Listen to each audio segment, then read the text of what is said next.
ጤና ይስጥልን ተከበራችሁ የብሬዲዮ ቤተሰቦችና አድማጮች የዕለቱን ዜናዎች እናሰማችኋለን። ዜናው የምናሰማችሁን የሀብታሙ አስፋና ታምሩ ገዳን ባለንበት ሰዓት አቆጣጠር የዛሬ ሐምሌ 14 ቀን 2018 ዓ.ም ዜናዎችን ከማሰማታችን በፊት አርዕስተ ዜናውን እናስቀድማለን።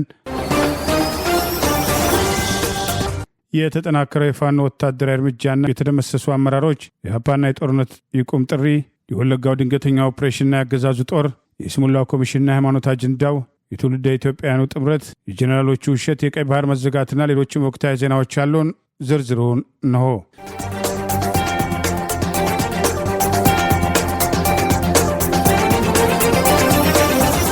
ቴዎድሮስ እዚህ እየወሰደ ያለው ወታደራዊ እርምጃ ተጠናክሮ ቀጥሏል። አገዛዙ በመድፍና ቤም በድሮንና ጀት የታገዘ ጥቃቱን ዛሬ ማጠናክሮ የቀጠለ ቢሆንም ያሰበውን ወታደራዊ ድል ማግኘት አለመቻሉን የአገዛዙ ስልጣን አስጠባቂ ወታደራዊ አዛዦች የሐሰት መግለጫ ቢሰጡም አንድ ወታደራዊ አዋጊ ሻለቃ መደምሰሱ ታውቋል። የአማራ ፋኖ ብሔራዊ ንቅናቄ ቴዎድሮስ ዛሬ ሐምሌ 14 ቀን 2018 እንዳለፉት ቀናት ሁሉ በተለያዩ አቅጣጫዎች የመጣው በአገዛዙ ከፍተኛ ጀኔራሎች የሚመራውን ውጊያ በመመከት እና በመልሶ ማጥቃት እርምጃ የጠላትን እንቅስቃሴ በመክታትና በማጥቃት ከፍተኛ ወታደራዊ ድል እየተቀዳጀ ሲሆን አገርን መጠበቅ ያለበት የአገዛዙ ስልጣን አስጠባቂ ጦር ምስራቅ እዝ ዋና አዛዥ የቀድሞ ምርኮኛ ሌተናል ጀነራል መሐመድ ተሰማ በአንድ በኩል፣ ሌላው የዚሁ ጦር ስድስተኛ እዝ ሜጀር ጀነራል ብርሃኑ ጥላሁን በሌላ በኩል ሁለት ሌሎች ጀነራሎች መስመር ግንባር ላይ በሚያዋጉበትና በርካታ ኮሎኔሎችና ሻለቆች በተሰለፉበት ውጊያ ዛሬም የሻለቃ አመራሩን ጨምሮ በርካታ የአገዛዙ ስልጣን አስጠባቂ ወታደሮች በየግንባሩ እየተደመሰሱ እየተማረኩና እየቆሰሉ ሲሆን አገዛዙ ከባድ ቁስለኞችን ወደ አዲስ አበባ ጦር ኃይሎች እስከ መጓጓዝ መድረሱ ታውቋል። መድፍ ቢኤምና ሞርታር በምድር በማሰለፍ ከአየር በድሮንና በጀት የታገዘ ጥቃት በመሰንዘር ስልጣን አስጠባቂ ሰራዊቱን በማሰለፍ በተለያዩ አቅጣጫዎች ደጋዳሞትና አካባቢውን እንቆጣጠራለን በሚል የቀድሞ ምርኮኛና የምስራቅ እዝ አዛዥ የጎጃም እዝ ኮማንድ ፖስት አዛዥ የተባለው ሌተናል ጀነራል መሐመድ ተሰማ በቀጥታ ከአዲስ ቅዳም ፋክታ ፍኖተ ሰላም ገነት አቦ ጉልጥማ ፈረስ ቤት ከአዴት ብር አዳማ ጠረር ማርያም ሐሙስ ገበያ ከአዴት ዋሸራ ገራገር አስተሰሪው የተሰለፈውን ጦር በሌላ ጀነራል አማካኝነት ውጊያውን እንዲመራ በማድረግ እንቅስቃሴ ያደረገ ሲሆን በሁሉም ቀጠናዎች የከባድ መሳሪያ የድሮንና የጀት ድጋፍ ያላቸው ቢሆንም ፋኖ በተለያዩ ግንባሮች እየወሰደ ባለው የመልሶ ማጥቃት እርምጃ ጠላት ከፍተኛ ሰብአዊና ቁሳዊ ኪሳራ ያስተናገደ መሆኑ ታውቋል። የዚሁ አገር መጠበቅ ያለበት ስልጣን አስጠባቂ ጦር ስድስተኛ እዝ አዛዥ ሜጀር ጀነራል ብርሃኑ ጥላሁን ከደንበጫ ባንጀኒ ፈረስ ቤት ከደንበጫ ገሊላ ዋዳን ኮረብታ ውሃብር ከደብረ ማርቆስ አማኑኤል ደብረ ቀለማ ደጋ ሰኝ ረቡ ገበያ ከደብረ ማርቆስ ረቡ ገበያ ደብረ ዘይት የትኖራ መርጦረ ማርያም ሞጣ ድጓ ጽዮን ውሃብር ከቀይ ጎዛምን ደባይ ጥላግን ደጋም ክፍል በከባድ መሳሪያ የታገዘ ጥቃት በመፈጸም የፋኖን ይዞታ እንቆጣጠራለን፣ ደጋዳሞትን ሙሉ ለሙሉ ከፋኖ አጽድተን ፋኖን እንደመሳለን የሚለው ፉከራ ዛሬም ጠላት ባሰበው ደረጃ እንዳልተሳካና ፋኖ እየወሰደ ባለው የተቀናጀና የተናበበ ጥቃት የጠላት እንቅስቃሴ እየመከነ መሆኑ ታውቋል። የቴዎድሮስ ዕዝ 206ኛ ኮር 34ኛ ክፍለ ጦር በኮር ከተማ ድል ያስመዘገበ ሲሆን 102ኛ ኮር 33ኛ ክፍለ ጦር የጠላትን ኃይል እየደመሰሰ እያቆሰለና እየማረከ በዋሽራ ግንባር እስከ ምሽት ድረስ ውጊያው ተጠናክሮ መቀጠሉን የሚጠቅሱ መረጃዎች ወጥተዋል። አገዛዙ በከፍተኛ ደረጃ የቆሰሉ ወታደሮችን በትላንትናው ዕለት በኮር ከተማ በመሸገው አገዛዙ ስልጣን አስጠባቂ ላይ የተሰነዘረውን ጥቃት ተከትሎ 10 የሚሆኑ ከባድ ቁስለኞችን ወደ አዲስ አበባ ጦር ኃይሎች ሆስፒታል እስከ ማጓጓዝ መድረሱን የሚጠቅሱ መረጃዎች ወጥተዋል። ሌተናል ጀነራል መሐመድ ተሰማ የተለመደ የውሸት መግለጫ እየሰጡ ቢሆንም ፋኖ የተከፈተውን ጥቃት በመቋቋም እየወሰደ ያለው የመልሶ ማጥቃት እርምጃ እየተሳካ መምጣቱን የሚጠቅሱ መረጃዎች ወጥተዋል። ቴዎድሮስ 99ኛ ክፍለ ጦር ማቻከል ደጋዳሞት ደንበጫ የጎጃም ደጋማው ክፍል ስናን ረቡ ገበያው ዋበርና የጮቄ ኮረብታማ ተራሮች ላይ ለ2 ሳምንት ያለማቋረጥ ተጠናክሮ በቀጠለው ውጊያ በመድፍና በዙ 23 የታገዘ በጀትና በድሮን የተደገፈውን የጠላት ኃይል ብትንትኑን እያወጣው ሲሆን የአገዛዙ ስልጣን አስጠባቂ ሰራዊት በጎጃም ያለውን ጠንካራ የፋኖ ይዘታ ካዳከምን በኋላ ወደ ሌሎቹ ቀጠናዎች ደረጃ በደረጃ በመሄድ በህወሓት ላይ አዲስ ጦርነት ለመጀመርና ፊቱን ለማዞር አቅዶ እየተንቀሳቀሰ መሆኑን የሚጠቅሱ መረጃዎች ወጥተዋል። ዛሬም የአገዛዙ ስልጣን አስጠባቂ ጦር በየግንባሩ እጁን እያንከረፈፈ ከሙትና ከቁስለኛ የተረፈው እጁን እየሰጠ ሲሆን በተለያዩ አቅጣጫዎች እየፈረጠጠ ጠላት እርስ በርሱ እስከ መታኮስ የደረሰባቸው ሁኔታዎች እንዳሉም የሚወጡ መረጃዎች ገልጸዋል። የአገዛዙ ጀነራሎች ዛሬም ሐሰተኛ መረጃ በመስጠት ከግለሰቦች የሰበሰቧቸውን ጋራዥ የቆሙ ተሽከርካሪዎችን ሳይቀር ፎቶግራፍ እያነሱ ከፋኖ ማርከናል ያሉ ቢሆንም የአገዛዙ ጦር ረጅም ጊዜ ተዘጋጅቶ በብሬት የጀመረው ውጊያ በምድርና በአየር በከባድ መሳሪያ ታግዞ የሚያደርገው እንቅስቃሴ ያሰበውን ያህል ውጤታማ እንዳልሆነ ውጊያው ዛሬ ምሽት በተለያዩ ግንባሮች መቀጠሉን የሚጠቅሱ መረጃዎች ወጥተዋል። በደንበጫ ኢንጂነር ክብር ተመስገን ሻለቆች በጠላት ላይ በተናበበና በተቀናጀ መንገድ እየወሰዱት ያለውን ጥቃት ተከትሎ የጠላት የቡድን መሳሪያዎች ጭምር ከጥቅም ውጭ የሆኑበት የጠላት ኃይል በከፍተኛ ደረጃ ሰብአዊና ቁሳዊ ኪሳራ በዚህ ግንባርም መክፈሉ ታውቋል። የኢትዮጵያ ሕዝቦች አብዮታዊ ፓርቲ ወይም ኢህአፓ የፌዴራል መንግስቱ ትግራይ ክልልን ወደ ሌላ ጦርነት እየመራት ነው ሲል ወቀሰ። ኢህአፓም ህግ ማስከበርና ሰላም ማስከበር በሚል ሽፋን አዲስ ወታደራዊ እርምጃ በፌዴራል መንግስቱ ሊወሰድ እንቅስቃሴዎች እየተካሄዱ ናቸው ሲልም የፌዴራል መንግስቱን ወቅሷል። ኢህአፓ ዛሬ ባወጣው መግለጫም ሰላም ማስከበር በሚል ሽፋን የትግራይን ህዝብም እንደገና ወደ ጦርነት የመክተት አደገኛ አካሄድ ሊቆም ይገባል ያለ ሲሆን የፕሪቶሪያው የሰላም ስምምነትም ዋና መንፈስም ጦርነቱን በዘላቂነት ማቆምና ውዝግቦችን በፖለቲካዊ መንገድ መፍታት እንደነበረም ኢህአፓም አውስቷል። ኢህአፓ በመግለጫው በተለያዩ ወገኖች በፕሪቶሪያው ሰላም ስምምነት ላይ የአካታችነትና ተዛማጅ ጉድለቶችም እንደሚነሱበት ቢታወቅም የስምምነቱ ዋና መንፈስ ግን ጦርነቱን በዘላቂነት ማስቆም፣ ለፖለቲካዊ መፍትሄዎችም ቅድሚያ መስጠትም፣ ተፈናቃዮችን ወደ ቀደመ ቀያቸው መመለስም፣ ሰብአዊ እርዳታ ማሰራጨትና የተገቡ ግዴታዎችን በአግባቡ መወጣት እንደነበረም ገልጿል። በማከልም ፌዴራል መንግስቱ ራሱን የገባውን ቃል በማፍረስም ቀጠናውን ወደ አዲስ ጦርነት ለመመለስም እየሰራ ነው ሲል ኢያፓም ክሱንም አቅርቧል። የኢያፓ መግለጫ በማያያዝም እገታም ይቁም ሰላም ይስፈን በሚል መሪ ቃል ባለፈው ሐምሌ 11 በአዲስ አበባ መስቀል አደባባይ ከተካሄደው ሰልፍ በኋላ ሲሆን ሰልፉ በአቶ ጌታቸው ረዳና በሌተና ጀነራል ጻድቃን ገብረተንሳኤ በሚመራውና የቀድሞ የትግራይ ክልል ከፍተኛ ባለስልጣናት ባቀፈው የትግራይ ሰላምና የለውጥ ምክር ቤትም የተዘጋጀ እንደነበረ መዘገባችን ይታወሳል። በቅርብ ዓመታት ውስጥ ከከተማዋ አስተዳደርና ከጸጥታ ባለስልጣናት ፍቃድ ያገኘው የመጀመሪያው የተቃውሞ ሰልፍ የሆነው ይህ መድረክ በአዲስ አበባና በአካባቢው የሚኖሩ ትግራይዋን ያገናኘ ሲሆን ሰልፈኞቹም የፕሪቶሪያው ሰላም ስምምነት ሙሉ በሙሉ እንዲተገበር የጠየቁ ሲሆን በትግራይ ክልል ይፈጸማሉ ያላቸውን አስገዳጅ ወታደራዊ ምልመላ፣ እስራት፣ የወጣቶች መፈናቀልና በሲቪሊያኖች ላይ የሚደርሱ በደሎችን መኮንናቸውም ተመልክቷል። የቀድሞው የትግራይ ክልል ጊዜያዊ አስተዳደር ፕሬዝዳንትና የስምረት ፓርቲ መሪው አቶ ጌታቸው ረዳም በወቅቱ በሰልፈኞቹ ላይ ጋር በመገናኘትም ባደረጉት ንግግር ህገወጥ ያሉት የህወሓት ቡድን በትግራይ ውስጥም ልማትን እያስተጓጎለ ወጣቶችን በማስገደድ ይመለመላል ሲሉም ከሰዋል። ወጣቶቹ በአቅራቢያው ሱዳን ውስጥም እንዲዋጉ እየተላኩ ነው የሚል ክስም ከአቶ ጌታቸው ረዳ በኩልም መቅረቡ አይዘነጋም። ኢያፓ በበኩሉ አንዳንድ የተቃዋሚ ቡድኖችና ከትግራይ የተወጣጡ ግለሰቦች ለአዲሱ የጦርነት ዝግጅት የፖለቲካ ሽፋን እየሰጡ ናቸው ሲልም ከሷል። የትግራይ ህዝብም አንድነቱን እንዲጠብቅም ወደ ፖለቲካዊ፣ ሃይማኖታዊና ማህበራዊ ኢኮኖሚያዊ ውድቀትም እንዲሁም የብሔር ግጭትም እንዳይሳብ ሲልም አሳስቧል። በመጨረሻም ኢትዮጵያን የህዝብ ለህዝብ ግንኙነታቸውን እንዲያጠናክሩና የጠሉትን የጦርነትና የመለያየትን ፖለቲካን እንዲቃወሙ ሲል ኢያፓም ጥሪውን አቅርቧል። በሰሜን ኢትዮጵያ ትግራይ ክልል ውስጥ በፌዴራል መንግስቱና በህወሓት መካከል አዲስ ጦርነት ሊቀሰቀስ ይችላል የሚል ስጋት የገባቸው የአሜሪካ አስተዳደር፣ የአውሮፓ ህብረት እና የሰብአዊ መብት ተሟጋቾችም የጠረጴዛ ዙሪያ ውይይት ብቸኛውና ዘላቂ ሰላም አምጪ መሆኑን ማስገንዘባቸው ይታወሳል። ምኒልክ 104ኛ ኮር ሁለት አዛዦችን ጨምሮ ከ70 በላይ የአገዛዙን ስልጣን አስጠባቂዎች መደምሰሱን 51 ክላሽ መማረኩን አስታወቀ። የአማራ ፋኖ ብሔራዊ ንቅናቄ አፋብን ወሎ ቤተ አማራ ምኒልክ 104ኛ ኮር 23ኛ ክፍለ ጦር ከትላንት ሐምሌ 13 አመሻሽ ጀምሮ እስከ ዛሬ ሐምሌ 14 ቀን 2018 ዓ.ም ድረስ ባደረጉት ከባድ ተጋድሎ ሁለት ወታደራዊ አዛዦችን ጨምሮ የጠላትን ጦር በመቁረጥ ከ70 በላይ መደምሰሱን 51 ክላሽ መማረኩን አስታወቀ።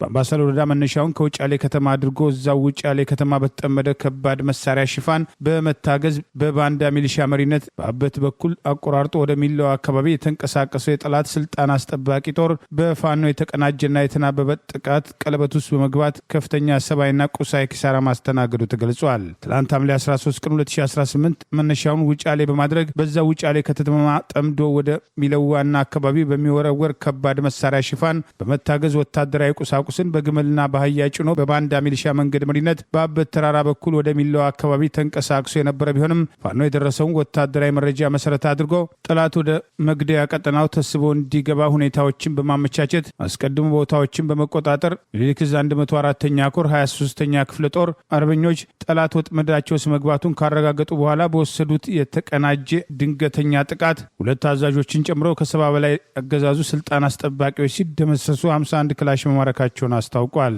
ከተደመሰሱት ወታደራዊ አዛዦች መካከል የ50 አለቃ ማዕረግ ያለው አንድ የሻምበል አዛዥና የ10 አለቃ ማዕረግ ያለው የመቶ መሪ የሚገኙበት መሆኑ የተገለጸ ሲሆን የፋኖ ልዩ የቆረጣ ጥቃትን ተከትሎ በዚህ ተጋድሎ 3 ብሬን መትረየስን ጨምሮ 51 ክላሽንኮፕ መሳሪያ ለጊዜው በውል ተቆጥሮ ያልታወቀ በርከት ያሉ የብሬንና የክላሽ ተተኳሾችም የደረትና የወገብ ልዩ ልዩ ወታደራዊ ቁሳቁሶችና ትጥቆች ማረኩንም አስታውቋል። በዚህ ድንገተኛ ጥቃት 11 ያገዛዙ ስልጣን አስጠባቂ ወታደሮች እንደለመዱት እጃቸውን አንከርፍፈው የተማረኩ ሲሆን ፋኖ የዓለም አቀፍ የምርኮኛ አያያዝን ህገ ደንብ ተግባራዊ በማድረግ ምርኮኞቹን በተገቢው መንገድ መያዙን ያገዛዙ ስልጣን አስጠባቂ ወታደሮች ለአብይና አገዛዙ ሲሉ ህይወታቸውን እንዳያጡ የፋኖ ምረት እንዲቀላቀሉ የአማራ ፋኖ ብሔራዊ ንቅናቄ ወሎ ቤተ አማራ ምኒልክ ዕዝ የህዝብ ግንኙነት መምሪያ ዛሬ ሐምሌ 14 ቀን 2018 ይፋ ባደረገው መረጃ አስታውቋል። ይህ በእንዲህ እንዳለ በዚሁ ቀጠና አፋብኃ ወሎ ቤተ አማራ ምኒልክ ዕዝ ከሲቪልና ወታደራዊ አመራሮች ጋር በመሆን ከላስታ ወረዳ ከ3 ቀበሌ ማህበረሰብ ጋር ውይይት ማድረጉን እዙ ዛሬ ሐምሌ 14 ቀን 2018 ባወጣው ተጨማሪ መረጃ ገልጿል።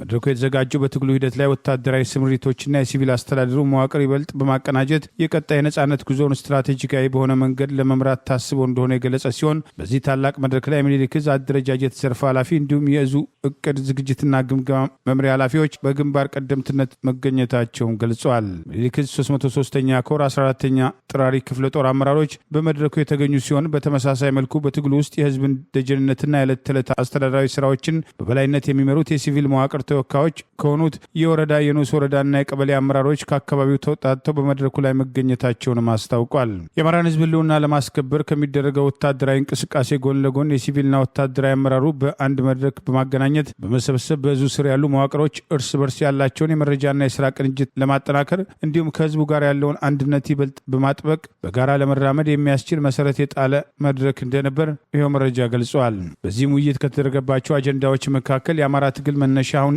ያለበት ደረጃና መድረሻ እንዲሁም በትግል ላይ የሚያጋጥሙ ፈተናዎች፣ ወታደራዊና ሲቪል አደረጃጀትን ማጠናከር አስፈላጊነት፣ የህዝብና የሰራዊት ትስስር፣ ትግሉን ከውስጥ ሴራዎች የመጠበቅ እንዲሁም ስለ አገዛዙ የብልጽግና የስሙላ የምክክር መድረክ የተገለጡ እውነታዎችና ተያያዥ ጉዳዮች መነሳታቸው ተገልጿል። በዕለቱ በተካሄደው በዚህ መድረክ ላይ ከተሳታፊዎች በርካታ ጥያቄዎችና አስተያየቶች የተነሱ ሲሆን ለተነሱ ጥያቄዎች ምኒልክ ዕዝ የአደረጃጀት ዘርፍ ኃላፊ እንዲሁም የእዙ እቅድ ዝግጅትና ግምገማ መምሪያ ዝርዝርና አጥጋቢ ምላሽ መስጠታቸውን የእዙ ህዝብ ግንኙነት መምሪያ ዛሬ ሐምሌ 14 ቀን 2010 ተጨማሪ መረጃ ገልጿል።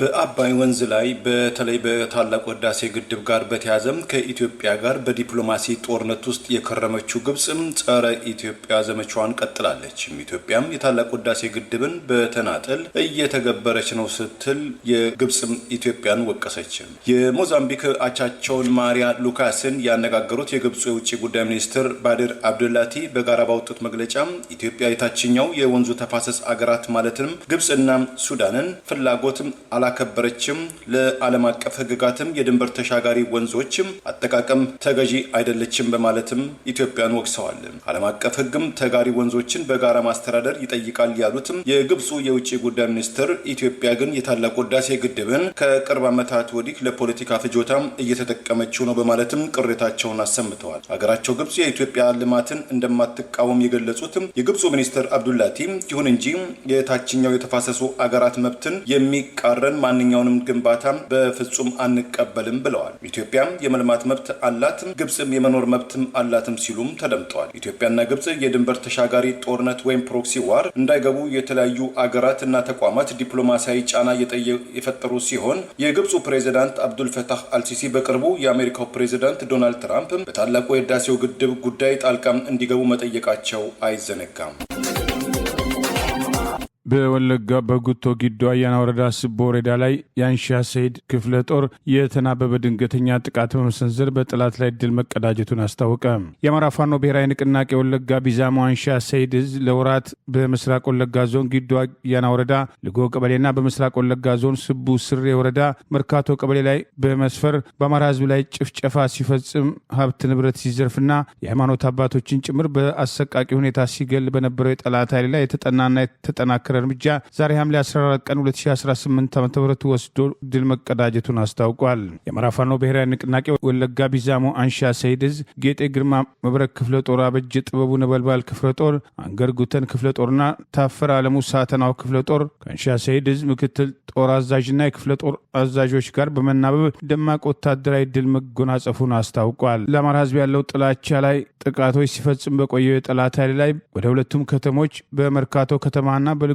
ከተማ ለገበያ ከገጠር የሚገቡ አማራዎች ላይ የሚገዙትን ነገር ሸምተው ሲመለሱ ኬላ ላይ በመጠበቅ ሀብት ንብረታቸውን በመቀማትና ፈሳሽ ነገሮችን ከዘይት ጀምሮ በማፍሰስ የተለያዩ የግፍ ድርጊቶችን ሲፈጽም የነበረው የጠላት ኃይል ላይ ዛሬ በተጠና በዚህ ወታደራዊ እርምጃ ከንጋቱ 11 ሰዓት ጀምሮ በምስራቅ ወለጋ ዞን ጉቶ ጊዳ ወረዳና ሱቡ ስሬ ወረዳ ከኡኩቴ ኤርፖርት አየር ማረፊያ በ4 እና 5 ኪሎ ሜትር ርቀት ላይ በሚገኙት መርካቶ ከተማና ልጎ ከተማ ለወራት በመሸገው ያገዛዙ ስልጣን አስጠባቂ ጦርና የክልሉ ታጣቂዎች ጭምር የተደራጁበት ጥምር ጦር ያላሰበውን ሰብአዊና ቁሳዊ ኪሳራ ማስተናገዱን ገልጿል። በፋምን ወለጋ ቢዛሞ አንሻ ሰይድ እዝ አራቱም ክፍለ ጦሮች የተናበበና የተቀናጀ ከተማ ሽምቅ ውጊያ በማድረግ ሁለቱን ከተሞች በመቆጣጠር በጠላት ላይ አንጸባራቂ ድል መቀዳጀታቸውን ውጊያው ከንጋቱ 11 ሰዓት ጀምሮ እስከ ቀኑ 5 ሰዓት ድረስ ለ6 ሰዓታት የተደረገ ሲሆን በዚህም በጠላት ላይ ከፍተኛ ሰብአዊና ቁሳዊ ኪሳራ መድረሱን የአንሻ ሰይድ እዝ ህዝብ ግንኙነት መምሪያ ዛሬ ሐምሌ 14 ቀን 2018 ከውጊያው በኋላ ባወጣው መረጃ ገልጸዋል።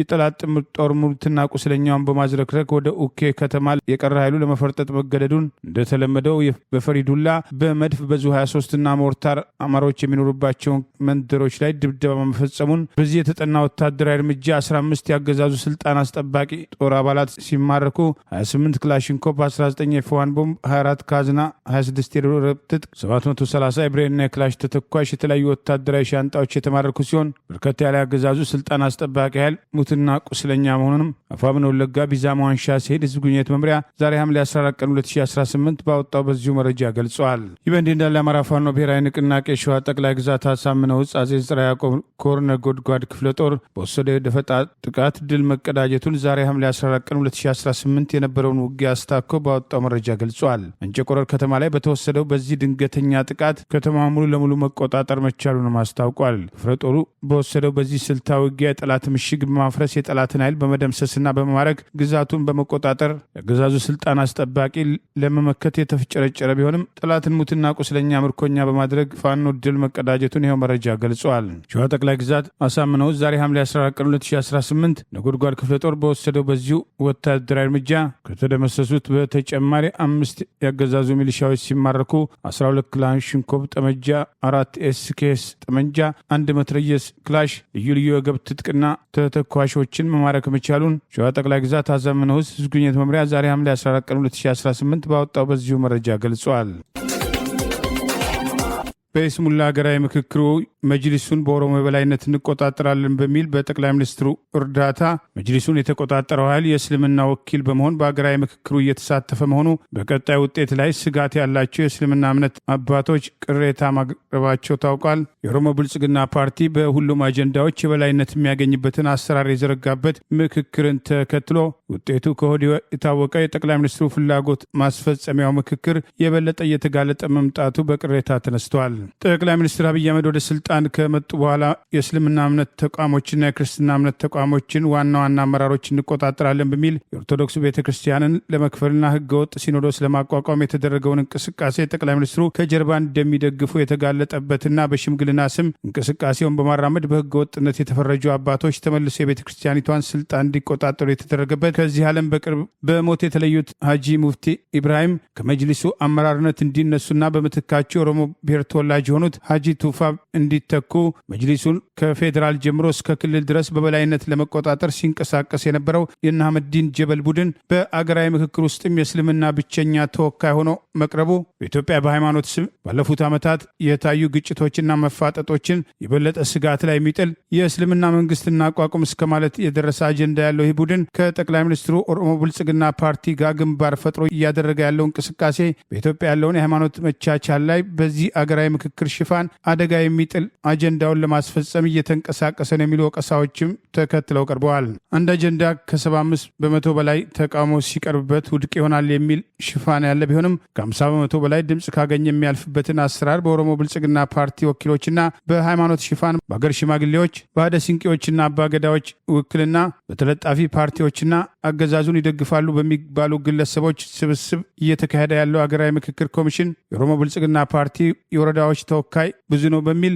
በርከት ያሉ አባላቱን በምክክሩ ማሰለፉን ተከትሎ ይቀርቡ የነበሩ ቅሬታዎችን ወደ ተለያዩ ቡድኖች በማሰባጠር በእያንዳንዱ ቡድን ውስጥ ያላቸውን የበላይነት በማስጠበቅ ይኸው የሃይማኖትና ፖለቲካዊ አጀንዳዎችን ለማስፈጸም እየተንቀሳቀሰ ያለው ቡድን በሁሉም ውይይቶች ላይ የሚፈልገውን አጀንዳ ለማስፈጸም የሚችልበትን እቅድ አውጥቶ እየተንቀሳቀሰ ሲሆን ሌላው ሀገራዊ ምክክር ተወያይ በሚል በገዢው ብልጽግና ፓርቲ ተመርጦ የመጣ ካድሬ ይህንኑ ተልእኮ ከመፈጸም ውጭ ተልእኮ እንደሌለው የተገለጸ ነው። ተቀዳሚ ሀጂ ሙፍቲ ኢድሪስ በኃይል ከስልጣን እንዲባረሩ በማድረግ ጠቅላይ ሚኒስትሩ ጭምር ሚና እንደነበራቸው በተደጋጋሚ ወቀሳ ሲያነሱ የነበሩ ወገኖች በዚህ ሀገራዊ ምክክር የስሙላ እንቅስቃሴ ውስጥም የሱፊያ ዑለማዎች አማራ ክልል ብቻ ሳይሆን በኦሮሚያ ክልልና በሌሎችም አካባቢዎች እንዲገፉ ተደርጎ መጅሊሱን በአንድ ብሔር የበላይነት ቁጥጥር ስር እናደርጋለን የሚለው አንዳንዶች የሰለፊ ሌሎችም የውሃብያ አመለካከት አለበት ያሉት ቡድን በሀገራዊ ምክክር ውስጥም የሙስሊም ብቸኛ ተወካይ ሆኖ መቅረቡ አደገኛና ስጋት መሆኑን ጭምር በቅሬታ የሚያነሱ ወገኖች መደመጥ ጀምረዋል። በአገር ግንባታና የተለያዩ አጀንዳዎች ላይ ውይይት ይደረግበታል በተባለው በዚሁ የስሙላ አገራዊ ምክክር ላይ አገሪቱ የእርስ በርስ ጦርነት ውስጥ ባለችበት በገዢው ብልጽግና ፓርቲ ቁጥጥር ስር ያለ ኮሚሽን የአገሪቱን ችግር በውይይት ሊፈታ አይችልም። ዛሬም በስር ላይ የሚገኙ በርካታ የህሊናና የፖለቲካ እስረኞች ሊፈቱ ይገባል። ገለልተኛ ኮሚሽን እስካልተቋቋመ ድረስ ውጤቱም ተቀባይነት አይኖረውም። ይልቁኑ የአገሪቱን ችግር ሊያባብስ ይችላል የሚሉ ግምቶችም ከወዲሁ ተጠናክረው ቀጥለዋል። በትውልደ ኢትዮጵያዊ የቀድሞ የእስራኤል የሀገር ውስጥ ደህንነት ምክትል ሚኒስተር በአቶ ጋዲ ይባርከን የተመሰረተው ቤተ እስራኤል ፓርቲ አዲስ ስያሜ ማግኘቱንና አንጋፋና ታዋቂ የእስራኤል ፖለቲከኞችን በጥምረት ማካተቱም ተገለጸ። የእስራኤሉ ልዩ ተባባሪ ዘጋቢያችን ጋዜጠኛ ዳዊት ጀግኔ በምስል አስደግፎ ከላከልን መረጃ ለማወቅ እንደተቻለው የቀድሞ የሊኩድ ፓርቲ አባሉ ምክትል ሚኒስተሩ ጋዲ ያቋቋሙት ቤተ እስራኤል የሚል መጠሪያ ስያሜ የተሰጠው ፓርቲያቸው አንድነት ወይም በሂብሩ ቋንቋ አሁዱት በሚል ስያሜ የቀየሩት ሲሆን ይህም ለቤተ እስራኤላውያንና ለእስራኤላውያን እኩል ነጻነት እንደሚታገል በፖሊሲ ያካተተው አዲሱ ፓርቲ በመጪው ጥቅምት በእስራኤል የሚካሄደውን ብሔራዊ ምርጫን በመቋቋም ከ4 እስከ 5 የሚደርሱ መቀመጫዎችን በኬኔሴት ውስጥ ለማግኘት ይረዳቸው ዘንድ የቀድሞ የአዲስ ገቢዎች ጉዳይ አስፈጻሚ ሚኒስትር የሰማያዊ ነጭ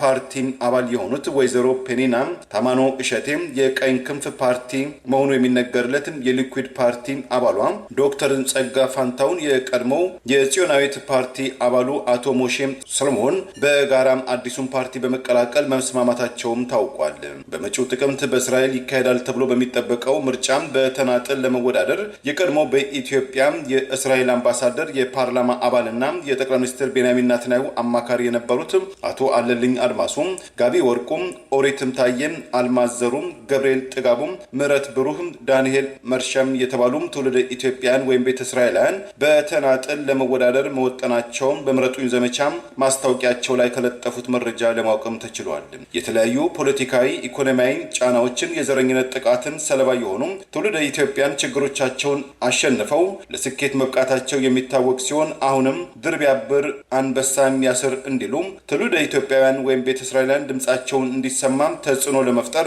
በጋራ ከመታገል ውጪም ሌላ አማራጭ እንደሌላቸው ብዙዎችም ይመክራሉ።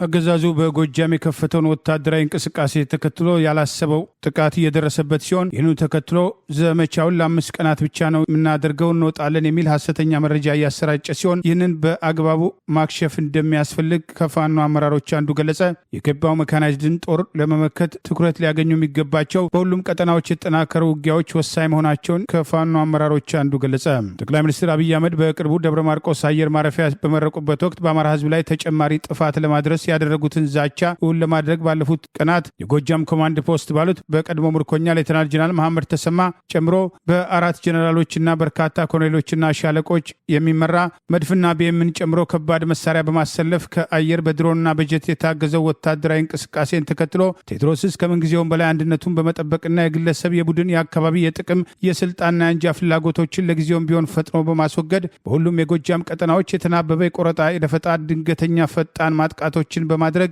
የጠላትን ኃይል በወጣበት ለማስቀረት የሚደረገው እንቅስቃሴ ተጠናክሮ ሊቀጥል እንደሚገባ አርበኛው ደረስ ጤናው የቴዎድሮስ የዲጂታል ሚዲያ ክፍል አመራር በማህበራዊ ገጹ ባወጣው መረጃ ገለጸ። በየከተሞች ያለው ያገዛዙ ኃይል እጅግ በቁጥር የሳሳና አነስተኛ በመሆኑ በየከተሞቹ ሰርጾ በመግባት ማጥቃት እንዲሁም በየአካባቢው ያለውን የኋላ ደጀን ኃይል በጡሩምባ በመቀስቀስ ከምንጊዜውም በላይ መጠቀም አስፈላጊ መሆኑን ጠላት ለአንዴና ለመጨረሻ ጊዜ ብሎ አቅዶ የገባበትን ውጊያ ለማምከንና በገባበት ለማስቀረት ትኩረት ሊያገኙ የሚገባቸው ጉዳዮች ካላቸው መካከል ጠቅሷል። ወደ ጎጃም የገባው የጠላት ሜካናይዝድ ወራሪ ቴዎድሮስ በሙሉ አቅሙ እንዳይመክተው ጠላት የተጠቀመውን የሐሰት መረጃና ፕሮፓጋንዳ መቀልበስ እንደሚያስፈልግና የመጣ ነው ለ5 ቀናት ነው። 5 ቀናት ኦፕሬሽን አጠናቀን እንወጣለን የሚለው ሐሰተኛ መሆኑን ጠላት የተጠቀመባቸው ሐሰተኛ መረጃዎች ሊከሽፉ እንደሚገባ ገልጿል። ጠላት ለ5 ቀናት ብቻ ለአሰሳ እንደገባና እንደማይቆይ በመድፍ ቢኤምና በአየር ኃይል ድሮን ታግዞ ንጹሐን እየጨፈጨፈ የሚገኘው ያገዛዙ ሰራዊት የ5 ቀናት አሰሳውን ሲጨርስ ወደ ትግራይ ጦርነት ሊሄድ ስለሆነ ጥይት አትተኩሱበት፣ ዝም ብላችሁ አሳልፉት፣ የሜካናይዝድ ልምምድ እያደረገ ነው በሚል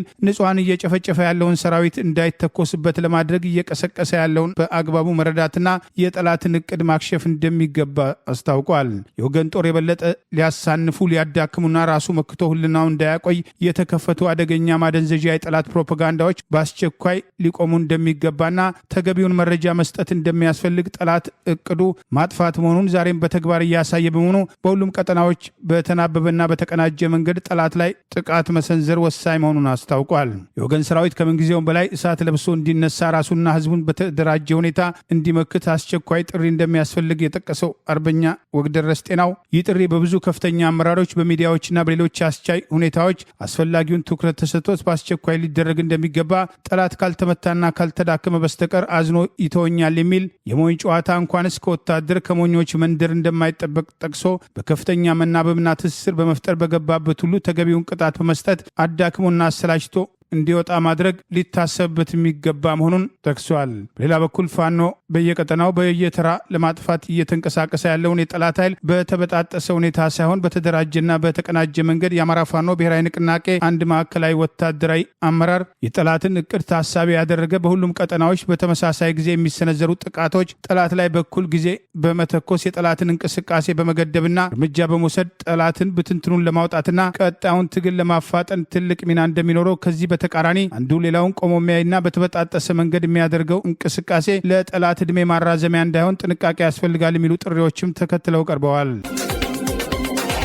በኢትዮጵያ የሙዚቃ ዘርፍም ከፍተኛ አድናቆትና ተወዳጅነትን ካተረፉ ታዋቂ ድምፃዊ አርቲስቶች መካከል አንዱ የሆነው ጎሳዬ ተስፋዬ በሎንዶን ያቀረበውን የሙዚቃ ኮንሰርቱን አጠናቆ ወደ አዲስ አበባ ከተመለሰ በኋላ ሕመም እንዳጋጠመው ይፋም አደረገ። ድምፃዊው ወደ ኢትዮጵያ መመለሱንና የጤና መታወክ እንዳጋጠመው ያሳወቀው በይፋዊ የማህበራዊ ትስስር ፌስቡክ ገጹ አማካኝነት ሲሆን ጎሳዬም በፌስቡክ ባሰፈረው አጭር መልእክቱም ታምሜም ገባሁኝ፣ ስለ ሁሉም እግዚአብሔር ይመስገን በማለት የገጠመውን የጤና እክል ከምስጋና ጋር አያይዞም ገልጿል። ስለ ገጠመው ችግር ግን ዝርዝር ማብራሪያም አልሰጠም። ድምፃዊው ከመልእክቱ ጎን ለጎን ከኢትዮጵያ አየር መንገድ ባልደረባ ጋር የተነሳውን ፎቶግራፍ የለጠፈም ሲሆን መልእክቱም እንደተሰራጨም በርካታ አድናቂዎቹም ዘንድም ድንጋጤ መፍጠሩም ተስተውሏል። ጎሳዬ ከሎንዶኑ ኮንሰርት መልስ በአሁኑ ወቅት ምን አይነት የጤና እክል እንደገጠመው በዝርዝር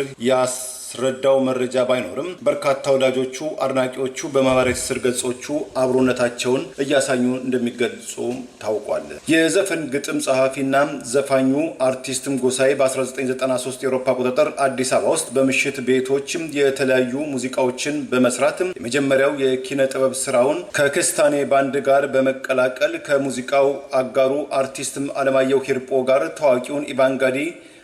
አልበሙን ጨምሮ የተለያዩ ዘመን ተሻጋሪ የሙዚቃ ስራዎቹን በተለያዩ ጊዜያት ለአድናቂዎቹ በማቅረብ ላይ ይገኛል። በአዲስ አበባ ከተማ መርካቶ ክፍለ ከተማ የተወለደው የ51 ዓመቱ ጎሳዬ ተስፋዬ ለነዚህ ድንቅ ስራዎቹም ከአንጋፋዎቹ የሙዚቃ ባለሙያዎችም ሳይቀር ከፍተኛ አድናቆትና ምስጋናም ተቸሮታል። አርቲስት ጎሳዬ አሁናዊ ስለሆነው ህመሙ መንስኤ ለጊዜው በዝርዝር ባይገልጽም የህብር ራዲዮ ዝግጅት ክፍል ከህመሙ አገግሞ ወደሚወደው መድረክም ወደሚያከብሩትም አድናቂዎቹ ዳግም ተመልሶ አይጠገቤም ስራዎቹን ለማቅረብ ፈጣሪ ምህረቱን እንዲልክለትም ልባዊ ምኞቱን ይገልጻል። የአገዛዙ ማህበራዊ ሚዲያ አፈቀላጤዎችና ኢዜማን ጨምሮ ለገዢው ብልጽግና ፓርቲ ያልተለጠፉ የፓርቲ አመራሮች ኢህአፓ ሰላም ማስከበር በሚል ሽፋን የትግራይ ህዝብ ላይ እንደገና ወደ ጦርነት ለመግፋት የሚደረገው አደገኛ አካሄድ መቆም አለበት ብሎ ያወጣውን ወቅታዊ መግለጫ ተከትሎ ፓርቲው እንዲታገድ መቀስቀስ ይዘዋል። ከዚህ ቀደም የይስሙላ ምክክር ኮሚሽኑን ተከትሎ ሰሞኑን ያወጣውን መግለጫ መሰረት በማድረግ ተመሳሳይ ቅስቀሳ ከነበረበት የዛሬው ጠንከር ያለ መሆኑ ታይተዋል። የኢትዮጵያ ህዝብ አብዮታዊ ፓርቲ ኢህአፓ ዛሬ ሐምሌ 14 ቀን 2018 ዓ.ም በወቅታዊ ጉዳይ ባወጣው መግለጫ ሰላም ማስከበር በሚል ሽፋን የትግራይ ህዝብን እንደገና ወደ ጦርነት ለመግፋት የሚደረገው አደገኛ አካሄድ መቆም አለበት በሚል ያወጣውን መግለጫ ተከትሎ በትግራይ ላይ ዳግም ጦርነት እንዲቀሰቀስ ሲቀሰቅስ የነበረው የገዢው ብልጽግና ፓርቲ ተለጣፊው ቀድሞ ፕሮፌሰር ብርሃኑ ነጋ የሚመራው ኢዜማ አንዳንድ አመራሮችን ጨምሮ የገዢው ብልጽግና ፓርቲ ማህበራዊ አፈቀላጤዎች የኢህአፓን የሰላም ጥሪና ጦርነት ይቁም መግለጫን በህገ ወጥነት መፈረጅ ፓርቲው ሊሰረዝና ሊታገድ ይገባል፣ አመራሮቹ የሚታሰሩ የሚሉ ቅስቀሳዎች ጀምረዋል። በሽፋንነት ኢህአፓ ይታገድልን የሚሉ ያገዛዙ ማህበራዊ ሚዲያ አፈቀላጤዎች የፌዴራል መንግስቱ ላይ ኢህአፓ ጠንካራ ወቀሳ ሲያቀርብ፣ በተቃራኒው በትግራይ ህዝብ ላይ ፌዴራል መንግስቱ እየወሰደ ያላቸውን እርምጃዎች አይቶ እንዳላየ እንዲሆንና የህወሓትን ትርክት አስተጋብቷል በሚል ውንጀላ ቀደም ሲል የይስሙላ ሀገራዊ ምክክሩንም ተከትሎ እውነተኛ ምክክር ሊደረግ እንደሚገባ የይስሙላው ምክክር እንደማያዋጣና የአገሪቱን ችግር እንደማይፈታ ኢህአፓ በወቅታዊ ጉዳይ ያወጣውን መግለጫ ተከትሎ ተመሳሳይ ሀሳብ የነበራቸው የገዢው ብልጽግና ፓርቲ ማህበራዊ ሚዲያ አፈቀላጤዎች ኢህአፓ ከዚህ በኋላ ልንታገሰው አይገባም፣ መንግስታችን እርምጃ ይውሰድ፣ ምርጫ ቦርድ በአስቸኳይ ያግደው፣ መሪዎቹ ይታሰሩ የሚል ቅስቀሳ አጠናክረው ቀጥለዋል። ኢህአፓ የፕሪቶሪያውን ስምምነት በማፍረስ ሂደት ለምን ህወሓትን ብቸኛ ተጠያቂ አላደረገም ከሚል ቅስቀሳ ጀምሮ ለጦርነት እያሰፈሰፈ ነው በሚል ገዢው ብልጽግና ፓርቲ የሚመራው አገዛዝ ሰፊ የጦርነት ዝግጅት እያደረገ መሆኑ የአደባባይ ሚስጥር ቢሆንም አገዛዙ በተቆጣጠራቸው መገናኛ ብዙሃን ህወሓት እንደሚያደርገው ሁሉ የጦርነት ቅስቀሳ አጠናክሮ በቀጠለበት በዚህ ወቅት ኢህአፓን ከህወሓት ጋር በማጣበቅ ለመምታት ሰፊ ቅስቀሳ በፓርቲው ላይ መክፈታቸው ተስተውለዋል። የአገሪቱን በእርስ በርስ ጦርነት በማስፋፋት ህዝብን ከህዝብ ለማጋጨት በአደባባይ ቅስቀሳ የሚያደርጉት ጠቅላይ ሚኒስትር አብይ አህመድ በህግ እንዲጠየቁ ያልቀሰቀሱና ያልጠየቁ በቅርቡ ደብረ ማርቆስ የቀድሞ አየር ማረፊያ ታድሶ ስራ መጀመሩን ተከትሎ የትግራይ ህዝብና የአማራ ህዝብን ለማጋጨት በግልጽ የጦርነት አጀንዳና የጥላቻ ቅስቀሳ ማድረጋቸውን ወደ ጎን የሚያደርጉ የገዢው ብልጽግና ፓርቲ ማህበራዊ ሚዲያ አፈቀላጤዎችና ኢዜማን የመሰሉ ተለጣፊ ፓርቲ አመራሮች መንግስታችን በኢህአፓ ላይ እርምጃ ይውሰድ፣ ኢህአፓ ይታገድልን እስከ ማለት መድረሳቸው የአገሪቱ የፖለቲካ ችግር ምን ያህል ለተቃውሞ ፖለቲካው የጠበበና አደገኛ መሆኑን ይልቁኑ ተለጣፊ የሚባሉ ፓርቲዎች ከገዢው ብልጽግና ፓርቲ ያልተለየ አደገኛ መሆናቸውን በግልጽ ያሳየና ለዚሁ ፓርቲ ታማኝነት ሲሉ አገዛዙ በችሮታ ስልጣን የሰጣቸው የፓርቲው አመራሮች እየሰጧቸው ያለው አስተያየት በህግም በታሪክም ሊያስጠይቃቸው የሚችል መሆኑ በወቀሳ ተከትሎ ተነስተዋል። አንዳንዶች እነ ጌታቸው ረዳ አዲስ አበባ ላይ ሰልፍ ጠርተው ህወሓትን ባወገዙበት ወቅት ኢህአፓ ለምን ህወሓትን ብቻ አውግዞ መግለጫ አላወጣም፣ የፌዴራል መንግስቱን ለምን ተጠያቂ ያደርጋል በማለት ለሙሉ የጦርነት ዝግጅት ሰፊ እንቅስቃሴ ያደረገ ያለውን በጠቅላይ ሚኒስትር አብይ አህመድ የሚመራው አገዛዝ ተነካብን በሚል ኢህአፓ መሪዎችና ፓርቲው በአስቸኳይ እንዲታገዱ፣ የፓርቲው አመራሮች እንዲታሰሩ የሚያደርጉት ቅስቀሳ ተከትሎ ሊመጣ የሚችለው የገዢው ብልጽግና ፓርቲ እርምጃን ያሳያል። አገዛዙ የይስሙላ ምርጫውን ተከትሎ ኢህአፓ የያዛቸውን አቋም መሰረት አድርጎ ከምርጫ በኋላ በኢህአፓና በፓርቲው አመራሮች ላይ እርምጃ ለመውሰድ ማሰቡን ከዚህ ቀደም መረጃዎች ጠቅሰን መዘገባችን አይዘነጋም። የኢትዮጵያ ፌዴራላዊ ፖሊስ ከ60 በላይ ለሚሆኑ ስደተኞች ሞትና ለበርካታ እህቶችን መደፈር ተጠያቂ ናቸው የተባሉ 17 አደገኛ ተጠርጣሪዎችን በቁጥጥር ስር ማዋላቸውን አስታወቀ። የመን ውስጥ ኢትዮጵያውያን ስደተኞች ላይ ከፍተኛ ኢሰብአዊ ድርጊቶች ይፈጽሙ ነበር የተባሉትም እነዚህ ተጠርጣሪዎችም ከተጎጂዎችም ከ1 ቢሊዮን ብር በላይ መሰብሰባቸውም ተገልጿል። ፖሊስም ዛሬ ባወጣው መግለጫ እንዳስታወቀው ይህ የሰዎች አዘዋዋሪ ቡድን የሚመራው መሐመድ ጣሂር አደን ወይም ወርዲ በተባለ ግለሰብ ሲሆን የዚህን ተጠርጣሪ ጨምሮ በቁጥጥር ስር የዋሉትም 17 ወንዶችም ፎቶግራፎቻቸውንም አጋርተዋል። ግለሰቦቹ በቁጥጥር ስር ውለው ከፍትህ ሚኒስቴር ከብሔራዊ መረጃና ደህንነት አገልግሎት እንደዚሁም ከሌሎችም ባለድርሻ አካላት ጋር በተደረገ ጠንካራ ክትትልና ምርመራም እንደሆነም ገልጸዋል። እንደ ፖሊስ መግለጫም ግለሰቦቹ መቼና የት በቁጥጥር ስር እንደዋሉ ግን በውል ወይም በዝርዝር አልተብራራም። የፌዴራል ፖሊስ ኮሚኒኬሽን መምሪያ ኃላፊ ጆላን አብዲ ተጠርጣሪዎቹ በቁጥጥር ስር የዋሉበት ኦፕሬሽን ከሰሞኑ ለ15 ቀናት መካሄዱን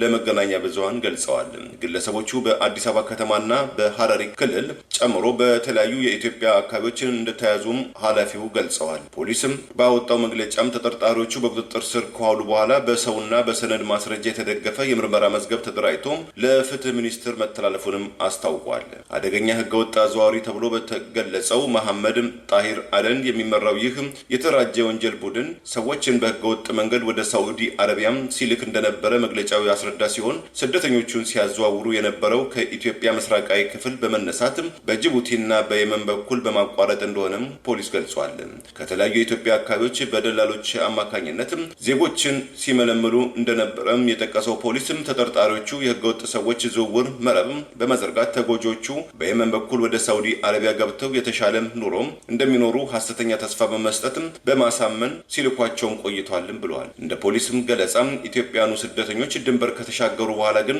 ለከፍተኛ ኢሰብአዊ ድርጊቶች ተጋልጠው እንደነበረና ስደተኞቹም ወደ የመን ተወስደው የየመን ውስጥ በሚገኙ ለዚሁ ዓላማ በተዘጋጁ መጋዘኖችም ታግረው ከፍተኛ ኢሰብአዊ ድርጊቶችም ሲፈጸምባቸው ቆይቷልም ብሏል። በእነዚህ መጋዘኖች ውስጥ ከተያዙ ስደተኞች ቤተሰቦችም ከፍተኛ ገንዘብ እንደተጠየቀ መግለጫው ያስረዳ ሲሆን ተጎጂዎቹን እየደበደቡ እንደዚሁም እያሰቃዩ ቪዲዮ በመቅረጽ ገንዘቡን መክፈል ወዳልቻሉ ቤተሰቦቻቸው ይልኩ እንደነበረ ማረጋገጡንም ፖሊስ በኤግዚቢትነትም አቅርቧል። በዚህ ተግባር ከ1 ቢሊዮን ብር በላይ በህገወጥ መንገድ መቀበላቸው እንዲሁም ከ40 ሺህ በላይ የሰዎችን ህገወጥ መንገድ ማዛወራቸውንም አስታውቋል። ከ60 ሰዎች በላይ ለህልፈተ ህይወት መዳረጋቸው እንዲሁም በርካታ እህቶች መደፈራቸው በምርመራ የተደረሰበት ነው ያለው ፖሊስ ተጠርጣሪዎቹ ለስደተኞች ሞት ተጠያቂ መሆናቸውን አመልክቷል። እነዚህ ድርጊቶች በተመለከተም ፖሊስም ከሳዑዲ አረቢያና ከኢትዮጵያ በርካታ ሰዎች ምስክርነት በቪዲዮ መቀበሉንም በዘገባው ላይ ገልጿል። ከ105 ወጣት ኢትዮጵያን በነፍስ ወከፍ ከ320 ሺህ እስከ